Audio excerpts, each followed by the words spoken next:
Alors, on va parler pour finir des pays du tiers-monde. Parce que, alors là, le système dont je viens de vous parler, il est merveilleux parce que, bon, c'est très bien d'endetter une belle sœur dans une petite ville, c'est très bien d'endetter une grosse entreprise dans une capitale, mais le top du top, c'est d'endetter tout un pays d'un coup.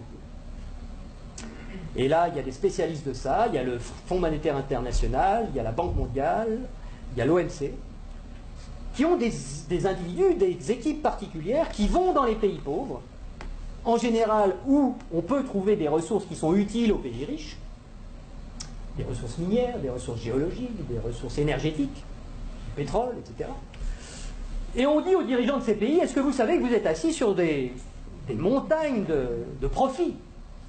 Mais comment vous allez faire pour les tirer du sol, pour les extraire? Vous n'avez pas d'usine, vous n'avez pas de route, vous n'avez pas d'ouvriers, vous n'avez pas de savoir-faire, vous n'avez rien. Et pourtant, Dieu sait que vous pourriez vous enrichir, et enrichir votre population. Ben non, on ne peut rien faire, on n'a rien, on n'a rien. Bon. Ben écoutez, nous, on est le FMI, on est la Banque mondiale, on peut vous prêter des milliards de dollars.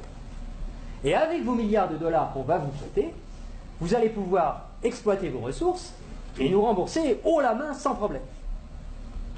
Mais il y a une petite clause dans le contrat de prêt, et de toute façon vous ne pouvez pas y couper, c'est que vous allez avoir besoin de routes, vous allez avoir besoin d'un port pour que les pétroliers puissent aborder, vous allez avoir besoin d'un pipeline pour aller des puits de pétrole au port, vous allez avoir besoin de soldats pour protéger le pipeline des terroristes, donc on amènera aussi quelques soldats, et vous allez avoir besoin de beaucoup d'argent pour financer tout ça. Et à qui vous allez acheter tout ça? Où sont vos entreprises? Mais on vous a dit, on n'a pas d'entreprise. Ah bon? Ben écoutez, c'est pas grave, nous on en a. En Occident, beaucoup, on en a plein. On a Halliburton qui fabrique des usines, on a Areva qui a besoin d'uranium, on a Bouygues qui fabrique des autoroutes, des ports, tout ce que vous voulez, on va vous faire ça aux petits oignons, pas de problème. Et c'est comme ça que ça marche. On vous prête 15 milliards, sous réserve que vous fassiez travailler nos entreprises, et de toute façon, vous ne pouvez pas faire autrement. Donc, regardez bien ce que ça fait au point de vue monétaire. Il y a 15 milliards qui sont créés ex nihilo par le Fonds monétaire international et la Banque mondiale. Le Fonds monétaire international, c'est un organisme qui récupère quelques dépôts de la plupart des pays de la planète, qui servent de garantie pour faire des crédits, des prêts aux pays sous-développés. Donc, il y a 15 milliards qui partent de la Banque mondiale et qui vont sur les comptes du pays sous-développé. Et aussitôt, ces 15 milliards-là qui sont dans le pays pauvre, ils retournent dans le pays riche pour aller payer des entreprises occidentales qui vont dans le pays pauvre faire du boulot, construire des trucs. Du point de vue du pays riche, quand vous allez vendre des produits et des services dans un pays pauvre à l'étranger, pour vous, c'est quoi? C'est des exportations ou des importations? Des exportations. Voilà. Je vais aller exporter une usine, Areva, moi français. J'exporte une usine, j'exporte du travail, j'exporte des chars, j'exporte des fusils, j'exporte des outils, de l'outillage. Donc, ce qui est génial, c'est que les 15 milliards qui sont partis des pays occidentaux, qui sont allés dans le pays pauvre, il y a des services qui sont exportés par les pays occidentaux envers les pays pauvres, et l'argent, qu'est-ce qu'il fait? Il revient dans les pays riches, les 15 milliards, ils reviennent. Bon. Et donc les 15 milliards, c'est comme si on avait eu une belle-sœur qui avait emprunté 15 milliards et qui nous les distribue, puisque les ouvriers des entreprises des pays occidentaux, les actionnaires des entreprises des pays occidentaux, ils vont avoir plus d'argent grâce à ces 15 milliards qui reviennent. Donc ils vont les dépenser dans l'économie, ça nous fait des transactions nouvelles, de l'emploi nouveau, qui va ruisseler dans notre économie.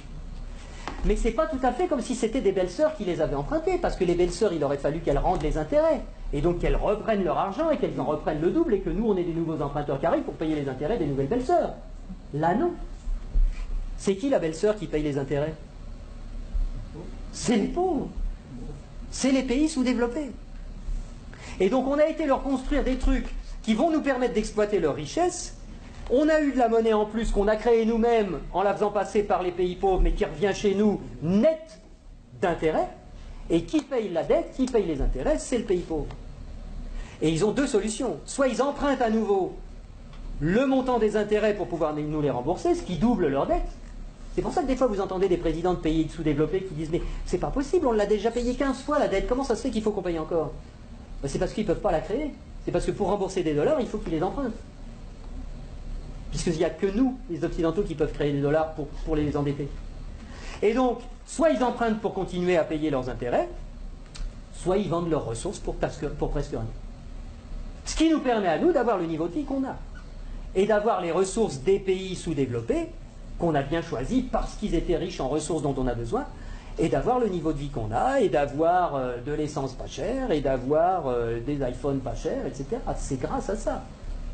Donc il faut réfléchir à ça aussi. Il faut savoir que si on a le niveau de vie qu'on a, c'est parce qu'il y a une prédation sur les ressources de la Terre entière, qui nous profitent.